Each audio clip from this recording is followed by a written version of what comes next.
കേരളത്തിലെ നാട്ടിൻപുറങ്ങളിൽ തെക്ക് പടിഞ്ഞാറൻ കാലവർഷത്തിന്റെ തുടക്കത്തിൽ കാണുന്ന വളരെ സവിശേഷമായ എന്നാൽ ഇന്ന് ഏറെ ആശങ്കയുണർത്തുന്ന ഒരു പ്രതിഭാസമാണ് ഊത്തകയറ്റം അഥവാ സ്പോണിംഗ് മൈഗ്രേഷൻ. ഒരു ഉത്സവ പ്രതീതിയോടെയാണ് ആളുകൾ ഇതിനെ കാണുന്നതെങ്കിലും ശാസ്ത്രീയമായി ഇത് മത്സ്യങ്ങളുടെ വംശവർദ്ധനവിനായുള്ള പ്രാദേശിക ദേശാടനമാണ്. വേനൽ കഴിഞ്ഞ് ആദ്യത്തെ ശക്തമായ മഴ പെയ്യുമ്പോൾ തണുത്ത വെള്ളം പുഴകളിലേക്കും തോട്ടിലേക്കും ഒഴുകിയെത്തുന്നു. ഇത് ജലാശയങ്ങളിലെ താപനില പെട്ടെന്ന് കുറയ്ക്കുകയും ലായക ഓക്സിജന്റെ അളവ് വൻതോതിൽ കൂട്ടുകയും ചെയ്യും. ഈ പെട്ടെന്നുള്ള മാറ്റം മത്സ്യങ്ങളുടെ ഉള്ളിലെ ഹോർമോണുകളെ ഉത്തേജിപ്പിക്കുകയും മുട്ടയിടാനുള്ള സമയമായി എന്ന കൃത്യമായ സന്ദേശം നൽകുകയും ചെയ്യുന്നു. ഈ ചോദനയാണ് അവയെ ഒഴുക്കിനെതിരെ നീന്തി കുഞ്ഞുങ്ങൾക്ക് സുരക്ഷിതമായി വളരാൻ തണലും ചെളിയും ഇരയും കൂടുതലുള്ള വയലുകൾ, തോടുകൾ, കുളങ്ങൾ, ചതുപ്പുകൾ എന്നിവിടങ്ങളിലേക്ക് ദേശാന്തര ഗമനം നടത്താൻ പ്രേരിപ്പിക്കുന്നത്. ചിലയിടങ്ങളിൽ ഇതിന് പറയുക ചേറ്റുമീൻ കയറുക എന്നാണ്.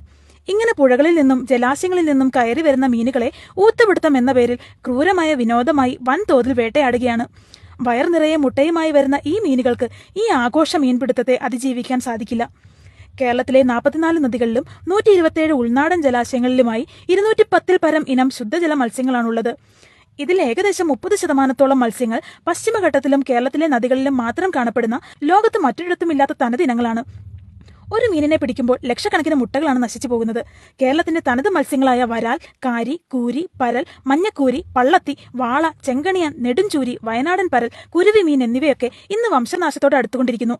ഇത് കേവലം മീൻപിടുത്തമല്ല, ഒരു ആവാസ വ്യവസ്ഥയുടെ തുടർച്ചയെ തന്നെ മുറിച്ചു മാറ്റുന്ന ക്രൂരതയാണ്. Kerala aquaculture and inland fisheries act 2010 പ്രകാരം പ്രജനന കാലത്തെ മീൻപിടുത്തം പൂർണ്ണമായും നിരോധിച്ചിട്ടുള്ളതാണ്.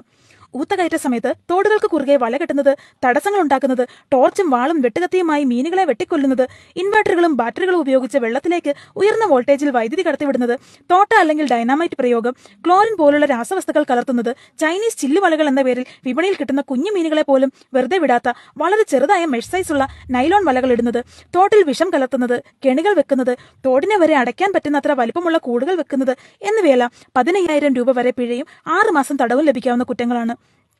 വയർ നിറയെ മുട്ടകളുമായി പുതിയ 100,000 കുഞ്ഞുങ്ങൾക്ക് ജന്മം നൽകുക എന്നുള്ള പുണ്യവുമായി നീണ്ട പാതകളും പ്രതിബന്ധങ്ങളും താണ്ടി ഒഴുക്കിനെ നീന്തി തോൽപ്പിച്ച് ജീവന്റെ നിലനിൽപ്പിനായി പോരാടുന്ന ഈ ജീവികളോട് അനുകമ്പയല്ലേ നമുക്ക് ആദ്യം തോന്നേണ്ടത്. പ്രജനന കാലത്ത് ഈ മീനുകളെ ഉപദ്രവിക്കാതെ അവയുടെ വഴിക്ക് വിട്ട ധാരാളം മീനുകളെ അവർ നമുക്കായി കരുതി വെക്കും.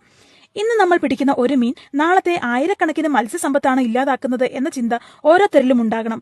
നിയമം കൊണ്ട് മാത്രമല്ല, മനുഷ്യന്റെ ഉള്ളിലെ കാരുണ്യം ഉണർത്തിക്കൊണ്ട് മാത്രമേ ഈ പ്രകൃതിയെയും അതിലെ ജീവനുകളെയും സംരക്ഷിക്കാൻ കഴിയൂ. ഈ ബോധ്യം എല്ലാ മനുഷ്യരിലും എത്തിക്കുക എന്നത് മാത്രമാണ് പ്രകൃതിയോട് നമുക്ക് ചെയ്യാൻ കഴിയുന്ന ഏറ്റവും വലിയ നീതി. ശ്രീ അംബികാസുധൻ മങ്ങാട് എഴുതിയ 2 മത്സ്യങ്ങൾ എന്ന വിഖ്യാതമായ പരിസ്ഥിതി കഥ വായിച്ചിട്ടുണ്ടോ?